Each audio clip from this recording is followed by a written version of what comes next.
Hi, Contractor John here, and we're going to answer some more viewers' questions today.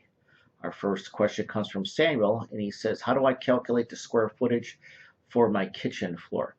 Well, Samuel, our construction world is full of formulas that make our life a whole lot easier, and this is no exception. I want to digress for a minute and take an opportunity to plug my book, my new book, The Dimension Bible for Remodelers and Do-It-Yourselfers. There's a section in my book that talks about all these different types of formulas. This particular one, length times width equals area. This one, there's formulas for cubic feet, square foot. There's formulas to calculate roof. There's formulas to calculate how much stone you need to fill in your landscaping stone and mulch, and just formulas for every single thing you could possibly imagine. Area, volume, everything. So check out dimensionbible.com or contractorjohn.com. Take the link and head on over to Dimension Bible, and you'll find out some more information about it. Okay, enough of a plug for my book. What you want to do is length times width equals area. Now in your kitchen, if you're lucky, it's one big square or rectangle, and you could just take the length times the width, and there's your square footage, add your waste factor, and you're done. But more than likely, it's more complicated than that. I don't know if you're taking your cabinets out or if you're leaving them in and just tiling up to them. So if you're going to take cabinets out, obviously go to the walls with your measurements. If you leave the cabinets in, you can go to the toe kick of your cabinet. What you want to do is take and map out, draw out your kitchen on a piece of paper, and always round up. If it's 11'7", make the dimension 12. If it's 12'9", go to 13. Even if it's like 10'6", go to 11 feet.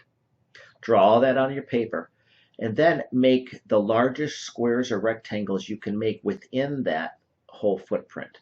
Okay, and then you're going to put it and do it in pieces. Then you're going to take the piece that didn't fit in the first original square rectangle. You're going to make another one. You're going to add all these together. The length times the width equals area for square one. Length times the width equals area for square two or square three or whatever you have.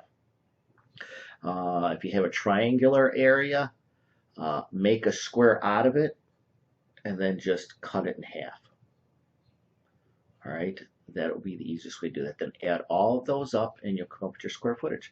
Let's say you come up to 150 square feet in your kitchen. Now, different materials have different waste factors. So I'm going to kind of hedge a little bit here.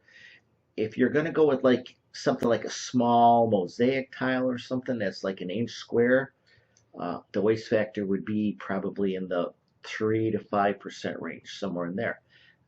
If you're going to go with an 18-inch by 18-inch tile, the waste factor may be 15 to 20%.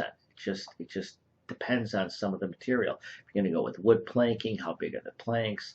And are they directional? If they're the glue joints or something, can you use them, reverse them? Can you not use it? There's a whole bunch that enters into it. Each manufacturer should have an approximate waste factor when you're buying the product, but if you don't, the salesperson where you're buying it would have a kind of an idea too.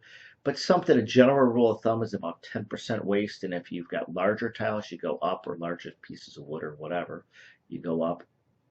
And if they're smaller, you go down a little bit. So somewhere between 5 and 15%, 10 usually works. Now, also, when you're buying your product, make sure that you can return opened cases or pieces of this material. Because if you can, then just buy a little bit extra. If you don't use it, you can always take it back. But not all materials, not all suppliers allow you to do that. Some only take full cases back. So that'll get you through it, and I hope that helps. Okay.